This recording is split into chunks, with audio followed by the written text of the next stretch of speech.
이제 대선이 끝나면서 정치적 선택은 마무리됐고 이제 시장이 반응할 차례입니다. 특히 부동산 시장에서는 정권 교체 이후 과열이냐 안정이냐를 두고 다양한 해석들이 나오고 있습니다.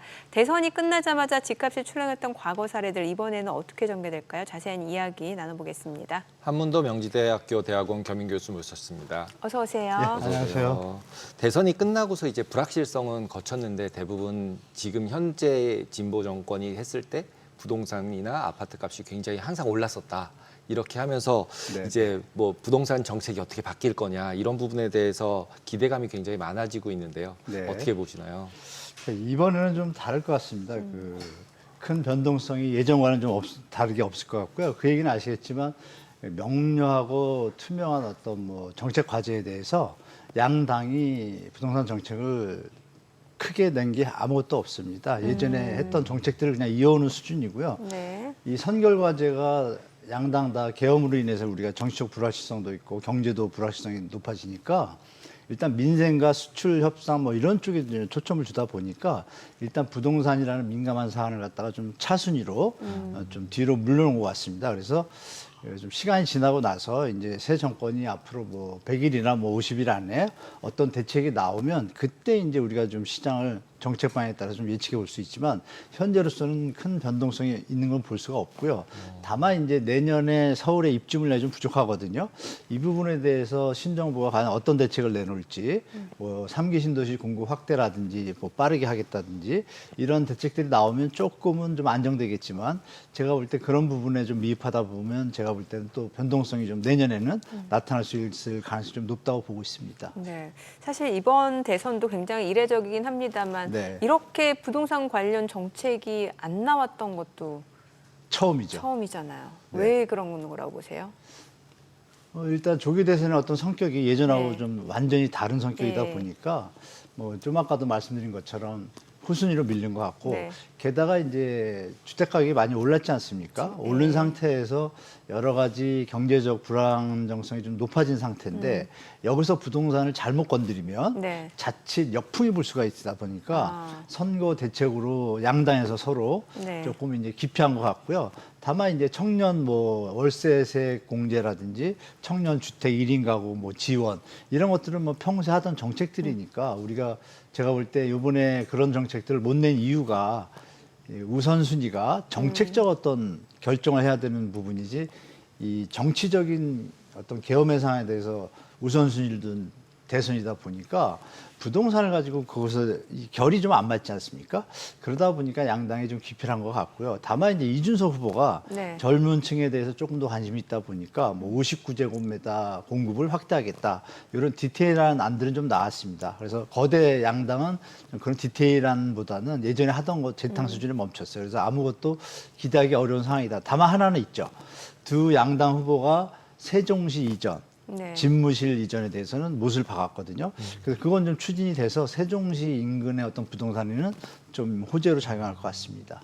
근데 생각해 보면은 부동산 특히 이제 뭐 PF 이런 문제도 계속 네, 있었고 신탁사들 또 미분양 네, 맞습니다. 이슈들이 계속 있으니까 그렇죠. 건드렸다가 터지면 관리할 수 있는 방법도 없고 없습니다. 이렇기 때문에 그냥 조용히 있었던 게 아닐까라고 생각이 드는데 이제 정권이 딱 바뀌고 나서 부동산 정책은 그러면은 이런 불확실성을 해소할 수 있는 어떤 특별한 정책이 나올 만한 것이 있는 건가요? 제가 볼 때는 지금 신정부가 이제 더불어민주당이 되지 않습니까? 네.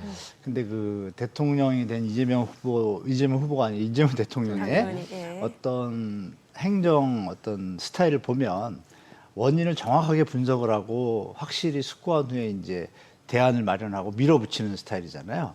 그런 걸 볼 때 제가 볼 때 한 시간이 좀 필요할 것 같습니다.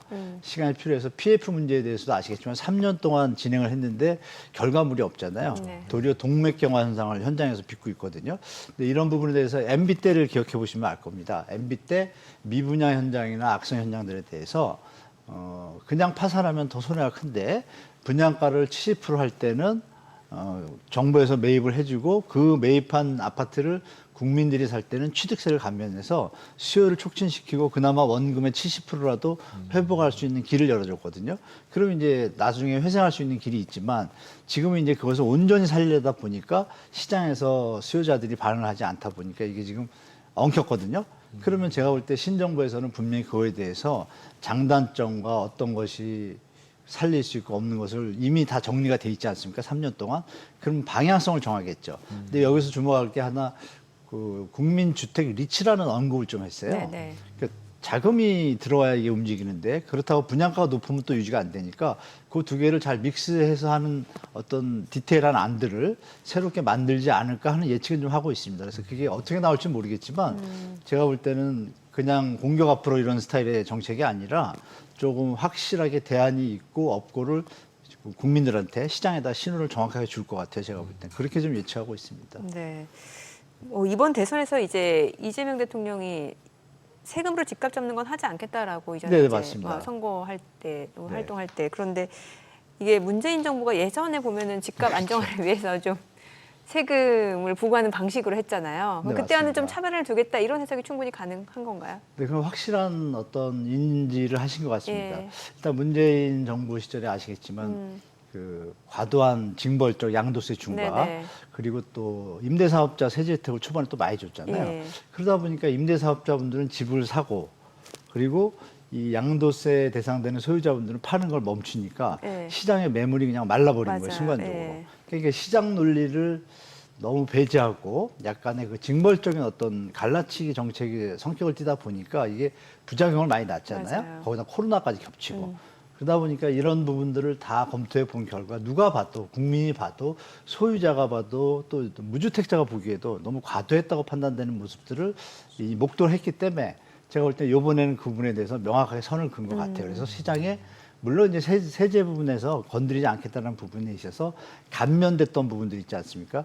이 부분도 제가 볼 때는 1, 2년은 좀 그대로 유지하는 형태로 가겠다라는 어떤 태세를 지금 취한 것 같거든요. 그래서 제가 볼 때는 시장에 어떤 세금으로 이렇게 뭐 두드리거나 이런 어떤 뭐 예전의 그런 모습들은 이번에는 좀 보지 안 볼 수 있다고 저는 보고 있습니다. 네. 그 아까 초반에 말씀하셨지만 이제 주택 공급 부분, 재건축, 재개발 네네. 이런 부분들에 대해서 결국 이제 이익 환수한다 이런 부분들이 재건축 있었잖아요. 초과이익이요? 네. 네. 그래서 재건축 뭐 초과이익 환수제 이런 부분들이 계속 얘기가 됐었는데 이게 시행이 되기로 확정이 된 건가요? 그리고 그 내용이 정확하게 어떤 내용인가요? 일단 특별한 언급이 없는데 이게 좀 와전된 것 같은데 윤석열 정부에서 이제 종합부동산세를 약간 감면해 놨잖아요. 어느 정도 뭐 기준시가 가치도 낮추고 해서 그 세부담을 좀 줄여놨는데 지금 제가 알기로는 그 더불어민주당 선대위 정책본부장을 지냈던 진성준 위원장이죠. 이 양반이 그 KBS 뉴스 시사 인터뷰에서 이 부분을 좀 명확히 했습니다. 제가 알기로 더불어민주당의 정책에서 부동산 쪽에서 약간 어떤 리더 역할을 좀 하는 걸로 알고 있는데요. 네. 이분이 이제 뭐라고 표현했냐면 감면된 지 얼마 되지 않았다. 1년 동안 충분히 시행을 해보고 그 뒤에 장단점을 따져본 다음에 여기에 맞춘 새로운 대책과 세금 정책을 다시 한번 수립하겠다라고 해서 현재 상태를 그냥 유지하겠다라고 이제 공표를 했습니다. 그래서 1년간은 일단 그대로 윤석열 정부에서 했던 감면 조치 그대로 1년간은 일단 갈 것 같고 1년 뒤에 뭐 우리가 이제 세원이 요새 부족하잖아요. 이런 부분을 다 검토해서 뭐 새로운 안이 나올지 안 나올지는 그때 가서 보면 좀 알 수 있을 것 같습니다. 한참 그 재건축 초과 이익 환수제가 뜨거운 감자였잖아요. 왜 네. 이 실질적으로 어느 정도 이게 실행이 된다라고 하면 어느 정도 세금이 부과되는 거예요? 문재인 정부 때 기억하시겠지만 네. 이게 뭐 단위가 10조 가까이 막 6조, 8조 막 올라왔던 것들이 네네. 1, 2조 단위로 급감을 했거든요. 네. 감면을 하니까. 네네. 그러니까 이 부분에서 우리가 생각해 볼 게 뭐냐면 세원 부분 마련해서 이 과도한 감면이냐 아니면 정상적인 1주택 소유자들에 대한 과도한 세금을 감면한 정상적인 것이냐 이거에 대해서 갑론을박이 있지 않습니까? 네. 다만 중요한 점은 이 재건축 초과이익의 환수제의 골자는 그거잖아요. 그대로 지을 때 시가 가치가 오른 거에 대한 개념보다 네. 정부에서 정책 방향을 용적률을 올려주면서 용적률은 사실 공공의 용제잖아요. 네네. 올려주면서 발생한 수익분을 처음에 매개체로 시작을 한 거지 않습니까? 게다가 아시겠지만 우리가 서울 위주로 지금 저 종부세 대상이 많잖아요. 이 대한민국이 어려울 시절에 어떤 수도 경쟁력을 키운다고 국민의 세금을 다 모아서 서울에 뭐 코트라부터 해가지고 많이 투입을 했잖아요. 국민 세금을. 그러다 보니까 여기서 어떤 자산의 가치 증식이 일어났고 네. 개인들의 어떤 능력으로 자산 가치를 이룬 게 아니잖아요. 국가의 힘과 국민의 세금이 투입되면서 빚어진 일도 있지 않습니까? 집중 현상으로. 그 부분에 대해서 또 용적률을 올려주니까 네. 가만히 앉아서 불로소득이라는 이제 단어가 나오기 시작을 했고 예. 이 부분을 그러면 이제 서울이 부자니까 지방이 지금 재정이 어려워지니까 이거를 받아서 교부해야겠다는 어떤 인식에서 출발한 게 노무현 정부 때 만들어진 종부세잖아요. 네네. 그러니까 위헌 소송을 2번이나 겪었단 말이에요. 예. 다 합헌으로 났단 말이에요. 네. 헌법에 나와 있잖아요. 재산에 대한 것은 다 인정을 하지만 공공의 이익에 부합할 경우에는 일정의 제한을 가할 수 있다. 다만 보상을 충분히 해야 된다. 그럼 이게 맞거든요. 그래서 사실 법리론적으로는 사실 맞기는 맞는데 재건축 과도하게 초과에 서울 쪽에 관심 몰려 있다 보니까 예. 이게 약간의 어떤 징벌적 느낌이 들거든요. 거기다가 이름부터가 미실현 그렇습니다. 이익이라는 것도 네? 미실현 이익이라는 논란도 있었잖아요. 그 당시. 그러니까 지금 이익이 난 게 예. 아니잖아요. 팔기 예, 전까지는. 예. 그러면 이런 부분도 있죠. 팔기 전까지 그러면 세금을 받으면 안 되겠죠. 그렇죠. 실현이 되고 나서 받아 예. 이런 어떤 세부적인 대안들이 없고 일단 일방적으로 하다 보니까 위헌 소송들이 있었고 그럼에도 불구하고 디테일한 안 되는 추후에 수정할 거라고 믿고 일단 헌재나 이런 데서 위헌 판결을 합헌으로 인정했잖아요. 그러면 이제 이건 정치권의 몫이죠. 그냥 대충 던져놓고 그냥 말 것이 아니라 실제 소유자들의 어떤 불편함이나 세제로 인한 부담이 가중될 때는 그거 풀어줘야 되지 않습니까? 그렇죠. 그 부분에 말은 많이 나왔어요. 예. 말은 많이 나왔는데 정치인들이 아시겠지만 뭐 딴 데 이렇게 적어다 보니까 이 부분은 그냥 손대기가 겁나는 거겠죠. 그러면 이런 부분에 대해서 좀 어렵더라도 여야가 맞대고서 이게 국가를 위하고 실제로 개인들의 어떤 재산 사유권에서 크게 손해되지 않는 선에서 합당한 선을 하거나 아니면 종부세를 갖다 이름을 좀 바꾸는 방법. 네. 마치 그 대상들만 내는 것 같은 느낌이 네. 들잖아요. 그러면 이 부자분들한테 부자라고 볼 수도 있잖아요. 어떻게 보면은 부자분들이 국가에 대해서 그러면 개인 재산을 내는 꼴이 되잖아요. 그분에 대해서 국가에서 어떤 패러다임을 이 프레임을 갖다가 이분들이 그래도 뭐 나라에다 이렇게 다시 환수를 해준다. 그래서 좋은 의미를 자꾸 고양시켜줘야 되는데 이걸 갖다 마치 좀 뭐라 그럴까요? 죄인 네. 이런 느낌을 주니까 네. 부정적인 게 많잖아요. 그래서 이런 부분을 정치권에서 네. 좀 열린 마음으로 이 부자분들도 인정해주고 네. 국가 입장도 인정해주고 이런 어떤 스탠스를 취하면서 정책을 좀 발표해주면 국민들이나 부자분들도 어느 정도 좀 공감을 할 텐데 그게 좀 부족한 것 같습니다. 제가. 뭐 재산 축적하는 게 죄악시되는 분위기는 안 되는 거죠. 네, 맞습니다. 네. 아까 전에 리츠 말씀 잠깐 하셨는데 예. 최근에 이제 미분양 아파트들이 많으니까 그렇습니다. 그것들을 모아서 리츠화 시키겠다 뭐 이런 얘기들도 있었던 것 같아요. 네, 맞습니다. 그러면 그 부분이 리츠가 실제로 무엇인지 한번 설명해 주시고요. 리츠라는 게 이제 부동산 투자해서법이라는 법령에 있는 것인데요. 이제 다수 이제 우리가 개인들이 이제 소액이다 보니까 다수의 투자자의 어떤 자금을 모아가지고 부동산을 이 리츠라는 회사를 세워서 부동산을 사가지고 임대를 놓거나 임대를 놓다가 나중에 매각을 하게 되면 차익이 발생하거나 임대 수익 두 개가 있잖아요. 그러니까 임대 수익과 매각 수익에 대해서 이 투자하신 분들이 있잖아요. 소액 네네. 주주라고 해야겠죠. 이분들한테 이제 배당하는 형태입니다. 그러니까 어떻게 보면 부동산이 황금성이 부족하잖아요. 그런 부분을 메꿔주고 소액 투자자들의 어떤 간접적인 투자 방법으로 고안된 것인데 전 세계적으로 좀 활성화되어 있습니다. 그래서 대한민국도 이미 활성화돼서 이 리츠 상품으로 부동산이 잡히게 되면 주식에 상장을 하거든요. 네. 금융감독원 지시를 받아가지고 감독을 받고 상장하고 거래가 됩니다. 그러니까 황금성이 생기게 되겠죠. 그래서 이 부분을 그러니까 이번에 서울시에서 최근에 발표한 게 네네. 있거든요. 용산국제업무개발지구에 대해서 그 서울 시민이죠. 그러니까 자본이 필요한데 요즘 건설사나 이런 데들이 유동성이 부족하잖아요. 그러면 시민들의 어떤 뭐라 그럴까요? 각자의 어떤 돈들이 작겠지만 뭉쳐두면 크잖아요. 그렇죠. 이걸 갖다 시민 리츠로 해가지고 좀 하겠다고 좀 얼마 전에 발표를 했거든요. 이런 맥락입니다. 그러면 정부가 어느 부동산에 대해서 네. 이 자금이 투입돼가지고 살릴 수 있다고 판단됐잖아요. 근데 자금이 지금 유동성이 없으면 투입이 안 되잖아요. 네네. 그럴 때 정부가 보증을 쓰고 리츠 회사를 세워가지고 국민들이 주택 리츠에 투입되거나 아니면 민간들이 투입하는 형태. 그래서 자금의 좀 유동성을 좀 높여서 미분양 현장이나 악성 현장들에 대해서 아까 말씀드린 MB 때 어떤 그런 형태를 취해가지고 좀 살려내겠다라는 방식으로 추진하는 걸로 저는 알고 있습니다. 아, 일반적으로 근데 리츠라 그러면은 보통 상업용 부동산처럼 임대료를 받을 수 있는 부동산들을 가지고 리츠를 만드는 게 일반적이잖아요. 네, 되게 이렇게 일반적이죠. 아파트를 막 모아서 리츠를 만들어 놓고 그걸로 이제 월세를 받아서 렌트비를 그러니까 그걸 받아서 그걸로 배당을 하는 형태가 임대 되는 건가요? 아파트에 대한 주택에 대한 부분은 임대 수익의 개념은 아닌 네. 것 같고요. 네. 일단 미분양 현장이 새로운 자금이 투입돼 가지고 마무리가 될 수 있잖아요. 이때 이제 매입 원가가 저렴하다라면 투자금이 저렴하다라면 분양가가 됐을 때 수익이 발생하지 않습니까? 수익금을 배당하는 형태로 지금 추진하려고 하는 걸로 알고 있습니다. 근데 그게 좀 말이 안 된다고 생각이 드는 게 그렇게 싸졌고 낮아졌다면 시장에 있는 돈이 그냥 가서 살 것 같거든요. 그러니까 안 팔리니까 모아서 이렇게 소액 모아서 살려고 그러는 게 아닌가? 막 이런 좀 물음표가 그러니까 이제 던져지는데 확실히 그런 현장들도 있는 반면에 네. 애매모호한 현장 있잖아요. 애매모호한 현장. 네, 이게 살리기도 뭐하고 죽기도 뭐하고 이런 현장들 있지 않습니까? 네. 그러면 이게 아까 말씀드렸던 취득할 때 소유자들한테 취득세 감면이라든지 뭐 5년 동안 뭐 세제 감면 이런 것들을 좀 투입해 주고서 분양가도 낮추는 효과가 있지 않습니까? 네, 리츠를 매입할 때 그냥 들어가는 것이 아니라 이 건설 회사가 가지고 있는 부지나 시행사가 있는 부지가 부도가 나거나 파산이 되면 저평가되지 않습니까? 네, 예. 그럼 저평가되기 전에 어느 정도 할인한 금액에서 매입을 했을 때 시장 가격에서 받아들일 수 있는 가격 사업 수익성을 이제 분석을 하겠죠. 분석을 했을 때 이건 사업 수익이 분명히 있다. 예를 들어 6%가 나온다. 그럼 정부가 그냥 사무 운영비만 대고 5%를 갖다가 리츠 회사가 가져간다 그러면은 리츠 회사 입장에서 지금 저금리잖아요. 그럼 5.5%면 지금 국제 상업 펀드들이 들어오거든요. 수익률이.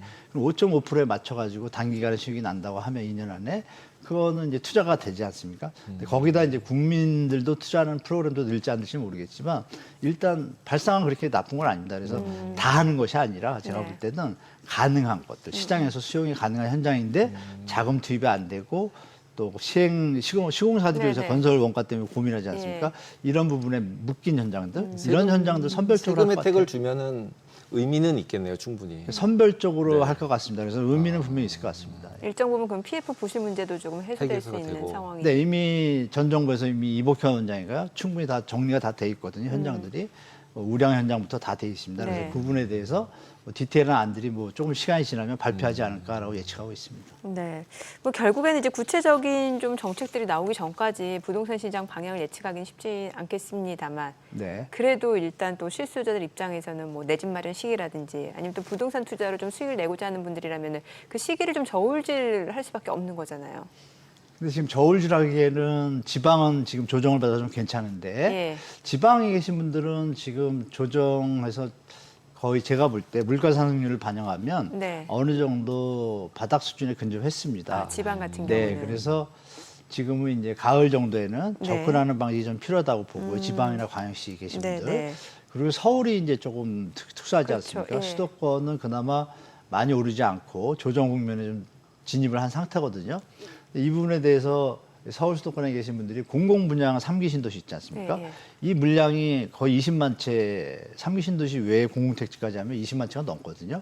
그게 사실 빨리 분양이 되면 대체 효과가 충분히 있잖아요. 이런 부분에 대한 그게 이제 그동안 전 정부에도 좀 약했었고 이번 정부도 대책이 없었잖아요. 이게 과연 만약에 한 달 안에 뭐 100일 안에 새로운 것으로 나온다고 하면 제가 볼 때 우리 무주택자분들 입장에서는 일단 공공 분양 이쪽에 1차적인 목표를 두시고 2차적인 목표는 공공분양가가 낮으면 시세 시장 가격도 하방 역할을 하지 않습니까?